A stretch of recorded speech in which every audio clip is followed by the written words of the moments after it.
എത്രയും നാം ഇന്നിവിടെ ഒത്തുകൂടിയിരിക്കുന്നത് നമ്മുടെ രാജ്യത്തിന്റെ 80ാം സ്വാതന്ത്ര്യ ആഘോഷം.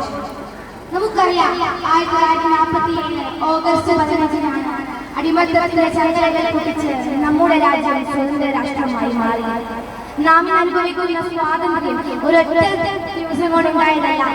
ലക്ഷക്കണക്കിന് മനുഷ്യരുടെ ത്യാഗവും ജീവിതവും നിസ്വാർത്ഥമായ സേവനവും. അതെ, സ്വാർത്ഥതയില്ലാത്ത അധികാരമോഹങ്ങളില്ലാത്ത ഒരു കൂട്ടം ജനങ്ങളുടെ പ്രയത്നമാണ് നാം അനുഭവിക്കുന്ന സ്വാതന്ത്ര്യം.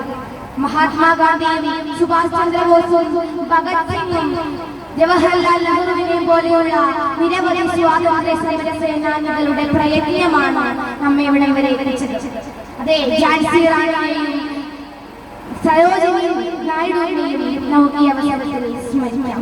അറിയപ്പെടാത്തവരും അറിയപ്പെടുന്നവരുമായ ആയിരക്കണക്കിന് സ്വാതന്ത്ര്യ സമര സേനാനികളുടെ കണ്ണീരും വിയർപ്പും ഈ മണ്ണിലുണ്ട്. നമുക്കറിയാം, പാരതന്ത്ര്യമാനികൾക്ക് മരണത്തെക്കാൾ ഭയാനകമാണെന്ന് കവി പാടിയത്. പാരതന്ത്ര്യം മനുഷ്യർക്ക് മരണത്തെക്കാൾ ഭയാനകമാണ്. സ്വാതന്ത്ര്യ സമര സേനാനികൾ നമുക്ക് നൽകിയ സ്വാതന്ത്ര്യം വരും തലമുറയ്ക്കായി നമുക്ക് കാത്തു സൂക്ഷിക്കാം എന്ന് മാത്രം പറഞ്ഞുകൊണ്ട് ഞാൻ എന്റെ വാക്കുകളുടെ അവസാനിപ്പിക്കുന്നു.